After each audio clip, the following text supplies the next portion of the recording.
The reality is, some people are just not cut out for trading. Now, they may not have the skill set or the passion that's required to make it as a trader. And although the vast majority of traders fail to achieve long-term success, most people probably don't fall into this category. And while there is certainly a list of trading mistakes you can make, possibly the biggest mistake that you can make is self-deception. So let's look at an example of self-deception in terms of trading and see if it reminds you of yourself. You've had a few decent days sticking to your trading plan. You've made some good money and you trade it well in your own mind.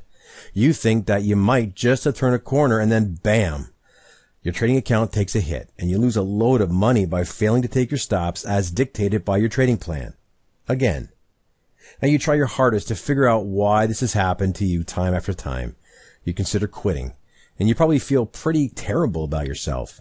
And after a few days, the pain subsides a little bit and you decide to trade and prove to yourself that you really can take your stops and be a successful trader.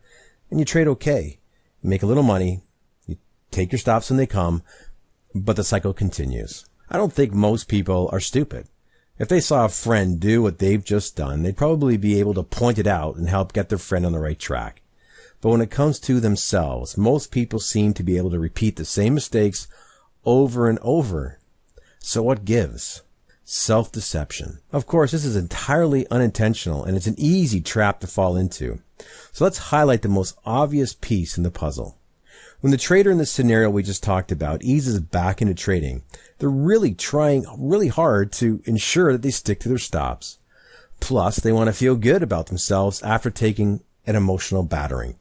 They make every effort to ensure they do what they already know they need to do in order to control risk. But they do this under highly controlled circumstances. They may tweak their trade plans or just ignore it completely to focus on risk and perhaps avoid any threat in the market.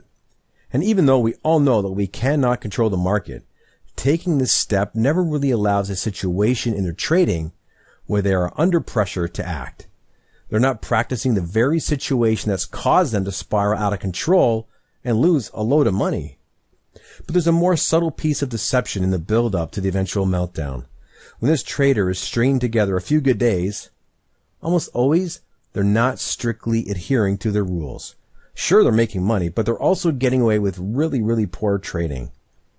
And this is the kind of thing that only lasts so long before it comes back to bite you. The critical thing here is that most people recognize that this is happening, but they sweep it aside as they're feeling really good about their trading. They absolutely are aware that their trading plan has become nothing but suggestions. So what do most people do? Avoid pain and seek pleasure and will continue to do whatever it is that they're doing to ensure that scenario continues. And so begins the self-deception. The subsequent self-deception behavior of the trader where they go into a risk-centric trading mode is a big problem. The irony of it, though, if it's done for the right reason, I think most will understand that trading in this way can be a positive exercise. But it must be a core belief and a modus operandi, not a method to massage a bruised ego. If you can focus on risk first when trading, half that battle is won. The problem is that this trader is focusing on risk and loss for the wrong reasons. Complacency is something we must recognize no matter who we are and what our experience level is. And part of experience is knowing when things don't feel quite right. These warning bells can go off at any time, and it's our job as traders to ensure that we never ignore them. And it takes some practice to heed these warnings and to act on only those that are a genuine threat.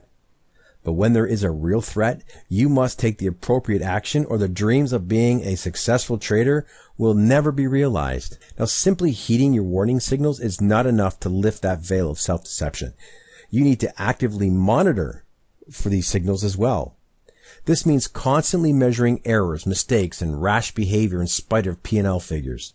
And you might think that if something doesn't cost you money in one instance, then it can't be a problem. But if you aren't trying to assess these issues, you might be sitting on a ticking time bomb. Don't let the gains or losses be the only indicator of pointing out when you're on the wrong track. And I'm not suggesting for 1 minute that you start trading bigger or under more volatile circumstances in order to learn under duress. This would not be very sensible at all and would probably generate oversized losses, but you do need to simulate these circumstances somehow, and honestly, it's not an easy task. Now, one thing that might be useful is to practice your strategy on a simulator, either using a much faster product like crude oil, or when you are much more likely to get extreme volatility like when the NFP releases, with the express intent of trying to make pretend cash while also religiously sticking to your stops and your trading plan overall. Now, ultimately, fixing any particular trading issue isn't particularly easy, and it becomes far more difficult when you're constantly pulling the wool over your own eyes. Recognition of self-deception is the first step on the road to taking control of a situation. In the end, not dealing with self-deception makes this popular saying very true to you. You are only fooling yourself.